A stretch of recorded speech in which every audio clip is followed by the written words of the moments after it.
It's 9 days until fall camp begins. Yes, I know it's August. I know it's not officially fall, but it's called fall camp.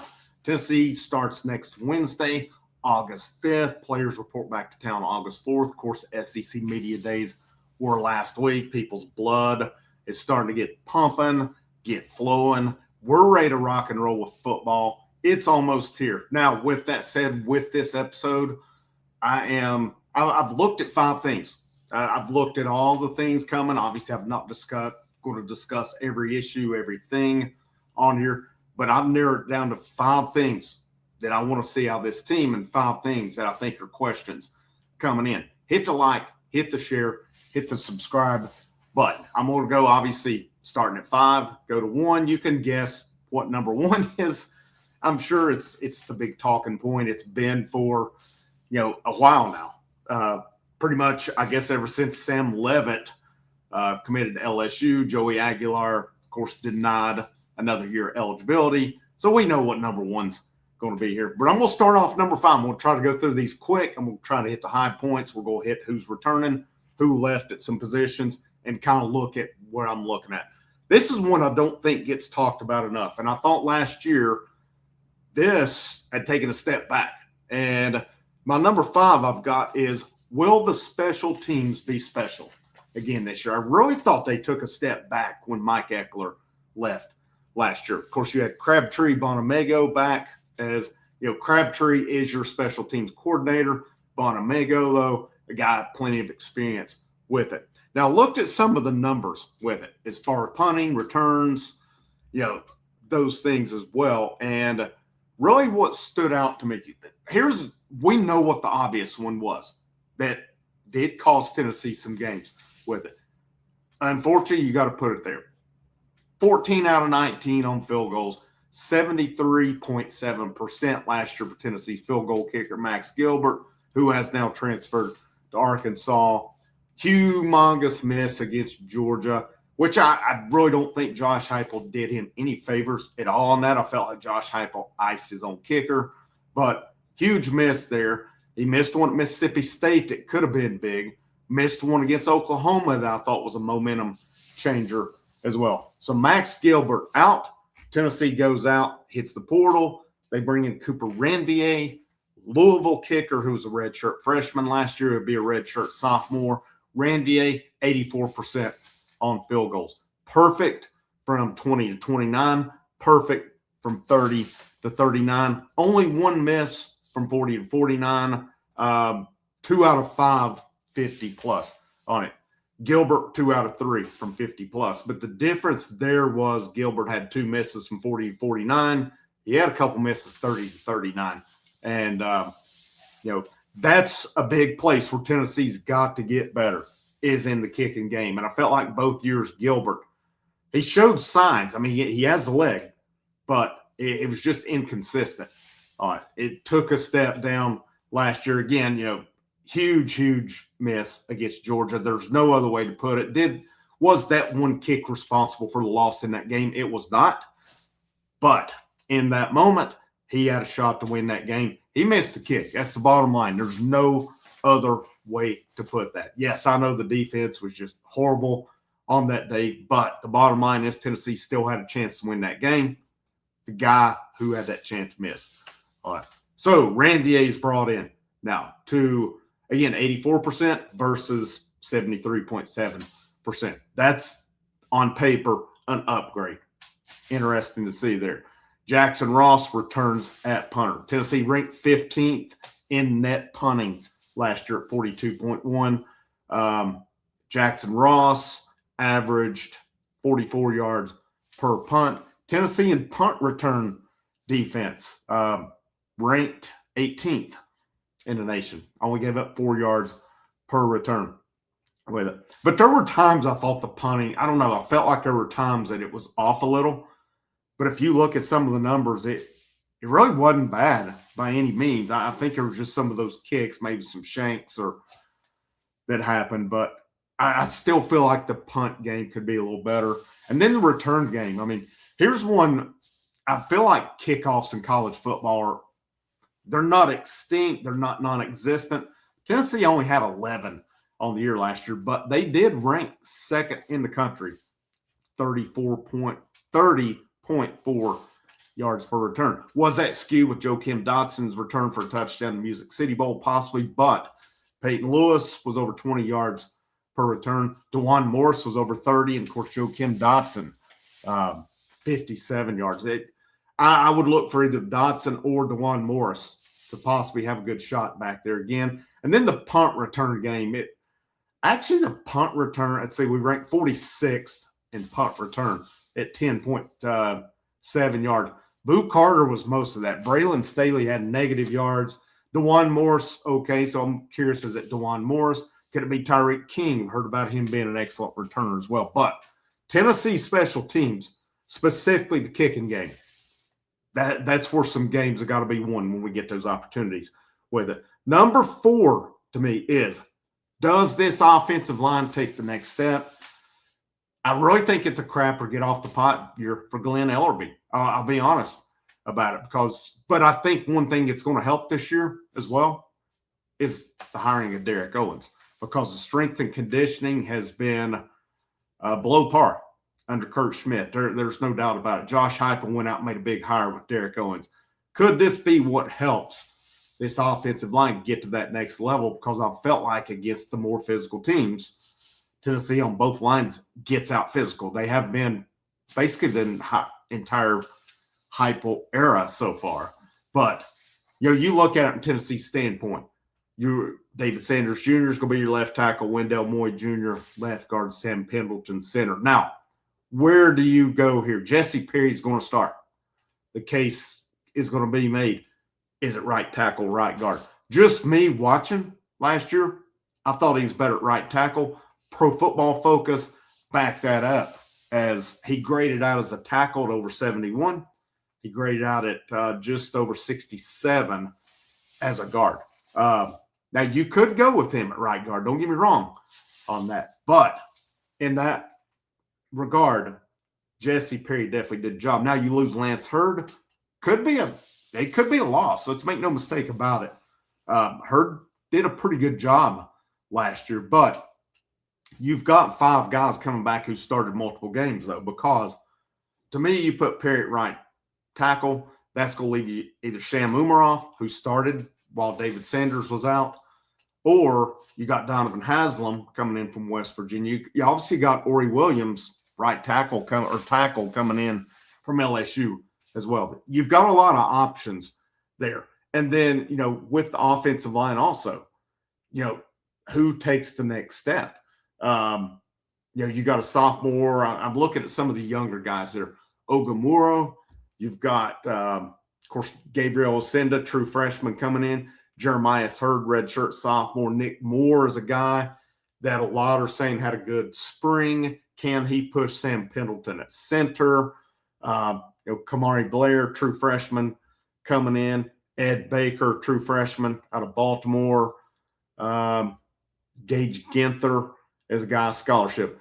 Really, right there, some of your guys, they're hitting that third year that need to start taking a step is Gage Ginther and Jeremiah Hurd.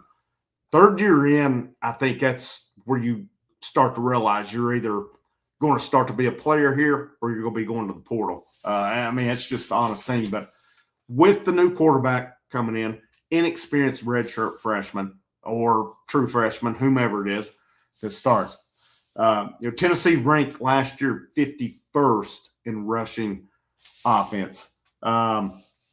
Offensive line, they graded out higher in pass blocking than they did run blocking. And it showed Tennessee's offense ranked 6th in passing offense. They were 7th overall, but the run game 51st. Josh Heupel and company want to improve that because you got Deshaun Bishop coming back, 1,000-yard rusher. You got Javen Gordon coming from Tulane, who played a lot there as a playoff team. DeJuan Morris. I think that's the 3 guys that's going to factor in. You got Justin Baker, but where does he factor in with it? We'll see on that one. Tennessee's got 3 good backs coming back. You've got 2 over 800-yard receivers. You got Ethan Davis tied in, Deson Brain, and guy with a ton of talent. The offensive line is where it's got to click here, though, especially with the inexperienced running back, because Tennessee's going to want to be able to run the football. They're going to have to be able to, no doubt about it. But the offensive line, we need them to take that step. And, maybe the combination of you've got some talent. They've recruited some excellent talent. Now the strength and conditioning program, does it get them to the next level? So now that brings me to question 3 that I have. Is this defensive line going to be a strength or a weakness? I think if you look at the defense, and I'm going to piggyback onto the defense after this one with it, but I'll look at the room. You only got one senior this year, similar to the quarterback spot. Could this be a growing pain year, or is it some guys step up and take advantage of it? Your only senior is David Hobbs that's coming back. Looking at it as well, I mean, I think your top 3 guys, you're going to have David Hobbs, if he can stay healthy, which has been a thing. You get Xavier Gillum, transfer from Penn State, and you got Nathan Robinson. I think is probably right now your 3rd guy who made some plays last year, did some good things. We need these guys to be healthy, number 1. We need them to take a step, number 2. But there is a lot of youth on this that, Rodney Garner, this is one of those where it's got the potential to be one of his best coaching jobs because of just the youth, the inexperience. There's a ton of talent, don't get me wrong on that. You look at the line too, you've only got like 2 or 3 dudes over 300 pounds on this line, at least according to what's listed now. Gillum, 305.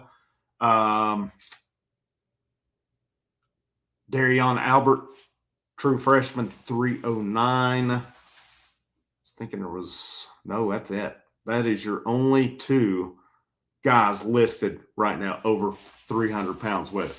Some guys you really need to step up in a hurry. Ethan Utley is one I'm looking at, just defensive tackle. You got J.J. Finch coming in out of Indianapolis. Daryl Rivers, true freshman out of Atlanta, coming in 6'5", 287.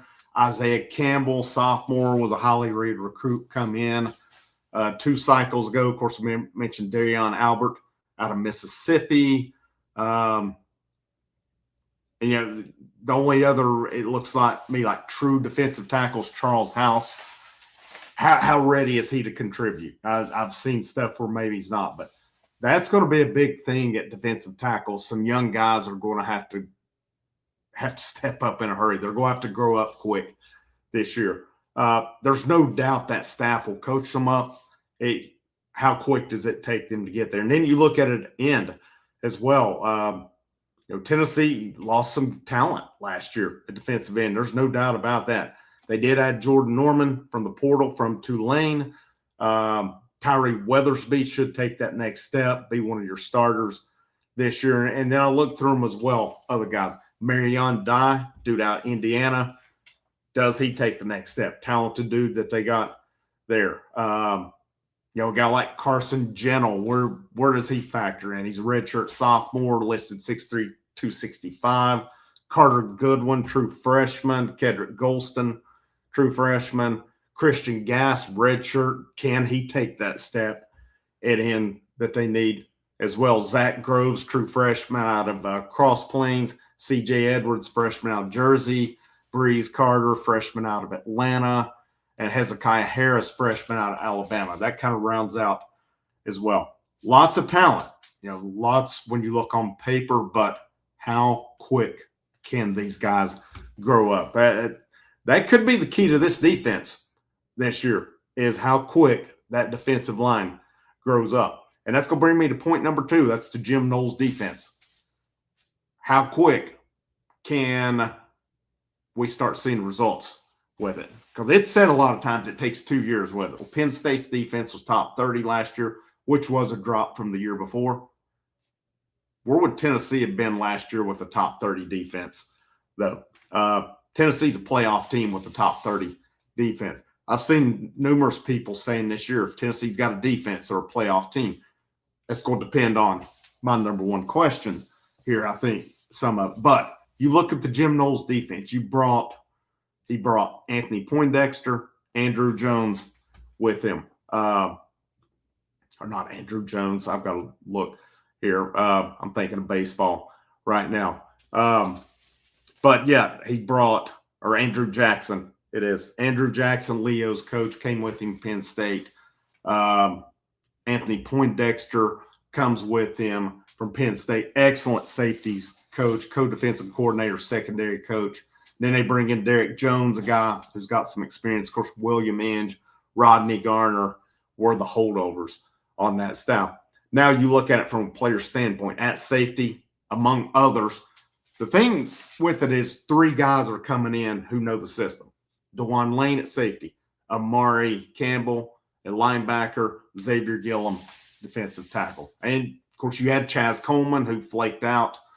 I say flake. I don't know the whole situation. There's a lot going on. Connor, Tennessee said they'll continue to support him. So not the right choice of words there because I don't know the whole situation. But Chaz Coleman obviously not on the team with it. So that defensive line, it's got to grow up in a hurry. But your linebacking position is absolutely or should be absolutely loaded. Will we see some guys? And it said there's going to be some guys walk up to the line. I don't think there's any doubt you could do a lot with that, especially with some of the speed gains that they say they've gotten here as well. Imagine a guy like Edwin Spillman or Jaden Perlotti walking up that edge. Arian Carter is supposed to be the fastest he's been here as well. There's a lot of possibilities they can do with this linebacking unit. And then the secondary, I mean, they totally went out and rebuilt this secondary, which, if there was a silver lining out of last year's defense, I think it was Ty Redmond's emergence. Now, he dealt with baptism by fire against Georgia. Tim Banks did him no favors there.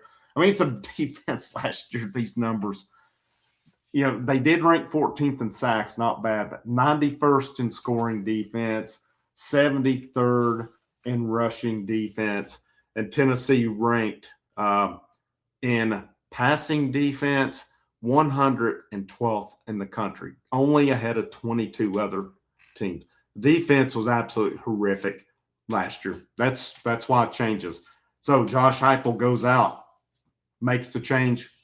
He goes out and gets his guy, one of the best that there is in the country, Jim Knowles. Well, I don't, regardless if it takes a year or not,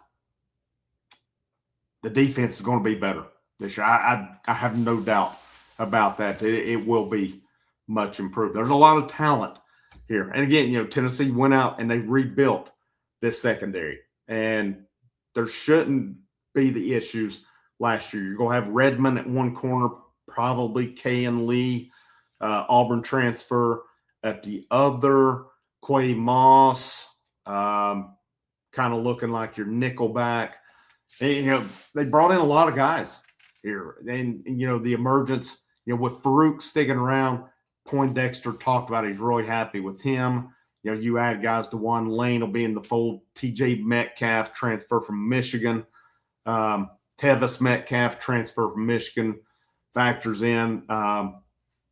There's a lot of dudes in this secondary.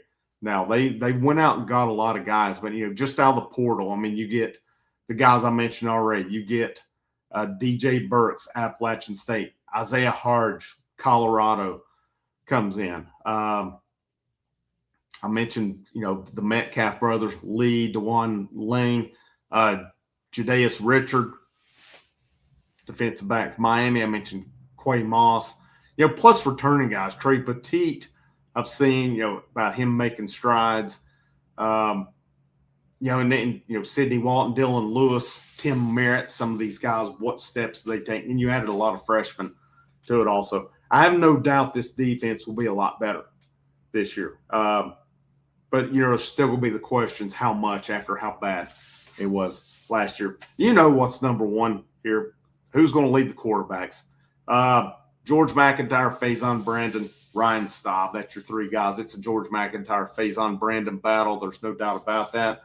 A lot of people were, as I'm sure many of you have heard, are thinking it may be Faison Brandon. And I was watching some film a little bit ago. The film guy, Brooks Austin, he broke down George McIntyre and Faison Brandon. Now, how are the mechanics different now? But you look at just their high school tape and stuff, factor in the level competition. The level competition Faison Brandon played highest level in North Carolina, was better than what George McIntyre was playing in Tennessee. And Faison Brandon, 9-to-1 touchdown to interception ratio. Make no mistake about it, though. Both guys can fling the ball. Both guys can escape the pocket. They can make things happen if it breaks down.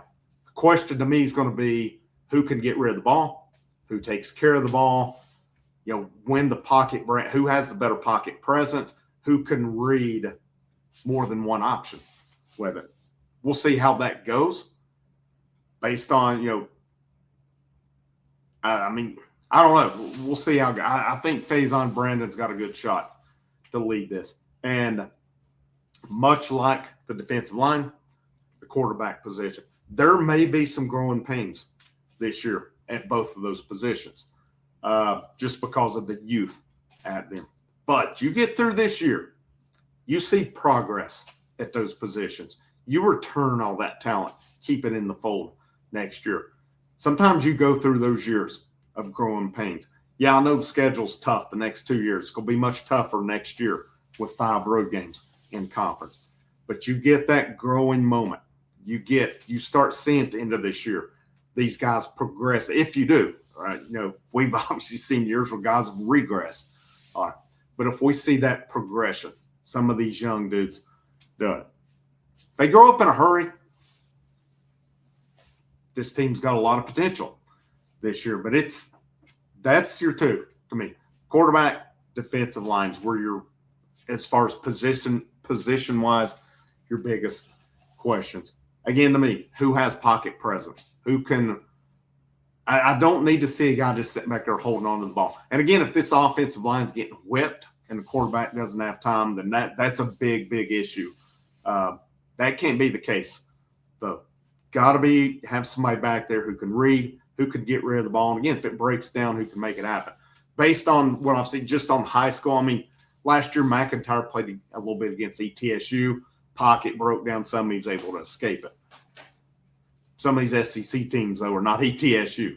So who's able to do that? Who's able to, again, get rid of the football, not just sit back there and hold on to it? I think it's going to be key. You've got the weapons around. You're returning 2 wide receivers over 800 yards last year. Again, Deshaun Bishop over 1,000 yards. 4, you've got multiple, 6 guys that have started multiple football games. Ethan Davis, a guy who really come on. That's not mentioning other dudes. There's plenty of talent here. Who steps up wins this job?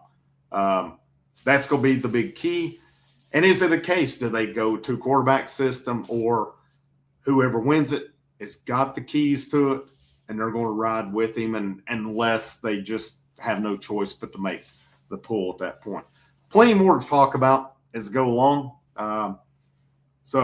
We'll kind of look at this year versus the future for Tennessee football. A lot of topics I'm kind of interested in hitting here as well. But I'm going to wrap up on that one, guys. Appreciate you checking it out. This is Frank. This is the House of Orange, and I'll see you